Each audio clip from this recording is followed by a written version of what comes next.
Hello everyone! Welcome back again to my channel. By the way, for those who are new here, this is Mentor Joba, a political science instructor. My goal here is to help students on their studies. If you are new to my channel, please don't forget to like this video today and subscribe to my YouTube channel in order for you to get updated on all my video uploads every day. Okay, so without further ado, let's start!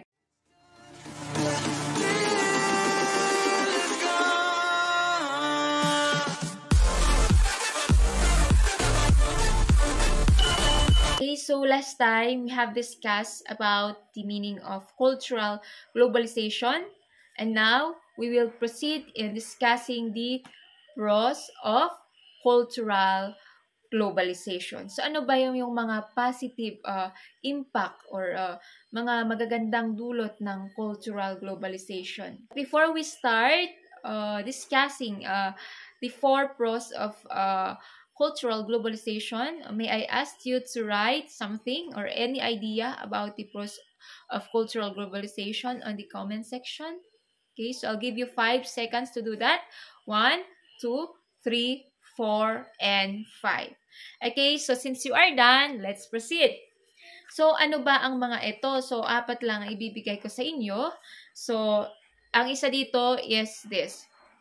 Standardization of time and space. Second, pros is the catalyst for positive social change. Third, economic growth. And fourth, broadening the human perspective. Okay, so paano kaya nagiging positive impact or pros of cultural globalization ang mga ito? So, iisa-isahin natin ang mga yan. Ang una, sabi niya dito, standardization of time and space. So, paano ba nagiging pros ito? Let's say, for example, the measuring of time. So, every culture, lahat ng iba't ibang kultura or iba't ibang lugar, meron silang sariling measurement on how to measure the calendar. So, yung iba, nagbe-base sila sa lunar or solar. Okay. But because of cultural globalization, nagkakaroon lang tayo ng isang basis. So, nagiging pare-pareho na ang measurement of time ng mga iba't ibang bansa. Okay, hindi lang yan, hindi lang sa calendar, pwede din natin makikita ang pros, ang sample ng number 1 na pros sa pagme-measure natin ng mga units. So, the use of meter, inches, feet. Okay, nagiging standard na or nagiging nagkakaroon ng pagkapare-pareho ng measurement when it comes to units because of cultural globalization. So kapag napansin ninyo, ang 1 meter sa ibang bansa pareho din sa 1 meter dito sa Pilipinas. That is because of cultural globalization. So sa pagkapare-pareho ng mga units of measurement or units in measuring time and calendars ng mga iba't ibang bansa, nagkakaroon ito ng mas madaling mode of communication. Hindi na tayo nahihirapan na mag-convert ng meter to feet just to get the exact unit because we already have a standard unit of measurement. Ganyan din sa calendar, sa time. Okay. Hindi na tayo nahihirapang mag-isip ng ano ba yan? Anong date yan? Pag ba dito sa British, ano kaya itong term nila dito? Tapos i-convert mo ulit dito sa Pilipinas. So, hindi na tayo nahihirapan yun. That is because of cultural globalization. Alright, so yung pangalawa, sabi niya dito, it is a catalyst for positive social change. So, paano ba nag-i-influence ng positive changes ang cultural globalization? Okay, so that happens through the mass communication or the movement of people itself. Okay, so yung pagpunta mo, pag-transfer ng, pagbisita mo sa ibang lugar, and pag-receive mo ng information through the use of media, through the use of technology, nakikita mo na or nakakaroon ka ng idea ng na pwede mo ding gamitin or pwede mo ding i-apply sa sarili mong kultura. Okay, so isa dito is yung spread ng liberal ideas, feminism, what else?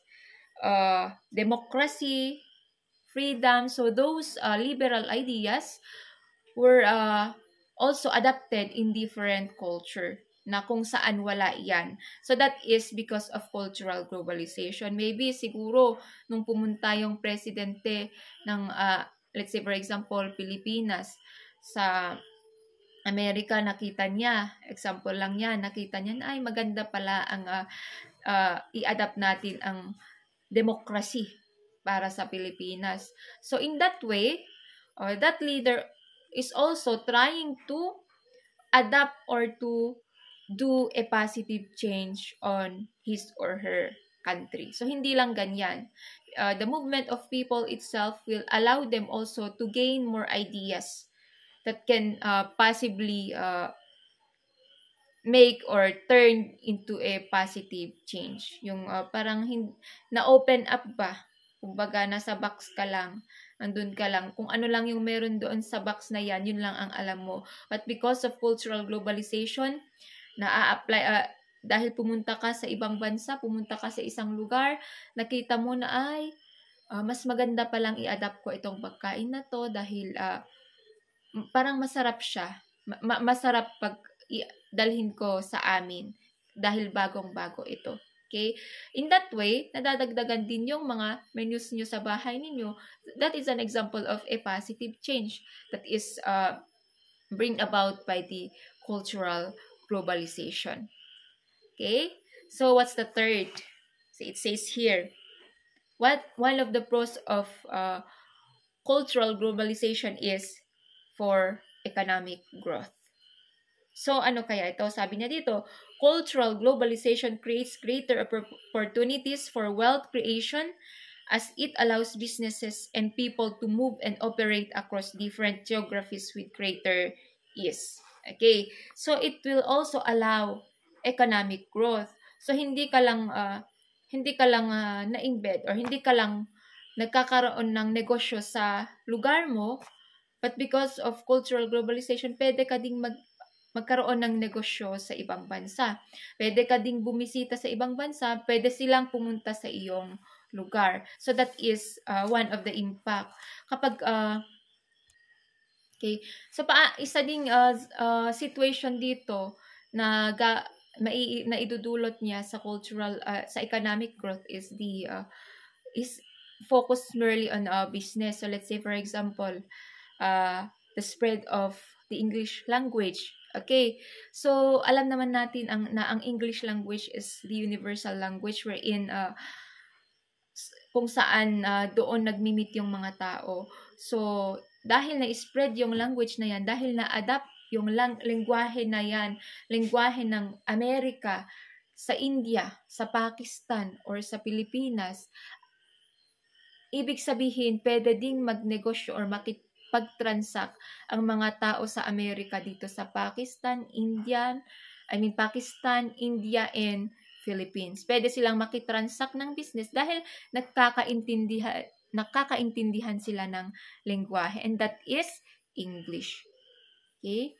So hindi lang dahil kapag Pilipino ka, Filipino language ang gagamitin mo, but because of cultural globalization, you're able to learn how to speak the English word. And since you already know how to speak the English word, sigurado kang maraming mag-o-open na opportunity sa'yo sa business, since we are talking about economic growth. So, pwede kang makitransact sa iba't ibang lugar, iba't ibang bansa. Okay, so that's all for the number 3. And for the last pros is this, broadening the human perspective. Paano kaya nagiging positive impact ng cultural globalization ang the human perspective or broadening the human perspective? Okay, so through cultural globalization, we are given the chance to feel or to experience to experience the culture of other countries. Nagkakaroon tayo ng nagkakaroon tayo ng chance na ma-experience kung ano ba ang buhay ng mga Amerikano, ang buhay ng mga Koreano, buhay ng mga Japanese. And that is because of cultural globalization. Since we are watching television, we are into social media, nakikita natin yung mga foods nila, yung mga kasuotan nila. And when we adapted those way of living, let's say for example, the way of living of the Koreans, so they are eating more, yung kultura nila, hindi nawawala ang kimchi sa pagkain nila. What else? The way they dress. Okay. So kapag tayong mga Pilipino, ginaya natin or nagkaroon na ng mga stalls dito sa Pilipinas na nagbebenta ng mga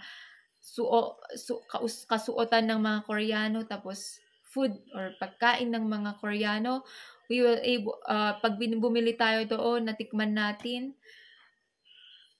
na-follow na or nabili din natin yung mga damit nila, at least na-experience daw natin ang buhay ng mga Koreano kahit hindi tayo pumunta sa Korea. Ganyan din kapag sa American culture, the Japanese culture, the Italian culture.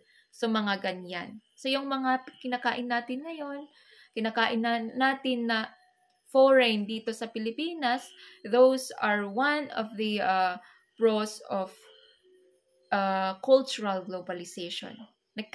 Nagkakaroon tayo ng view kung paano namumuhay ang ibang bansa because of cultural globalization. Alright, so that ends our discussion for this time.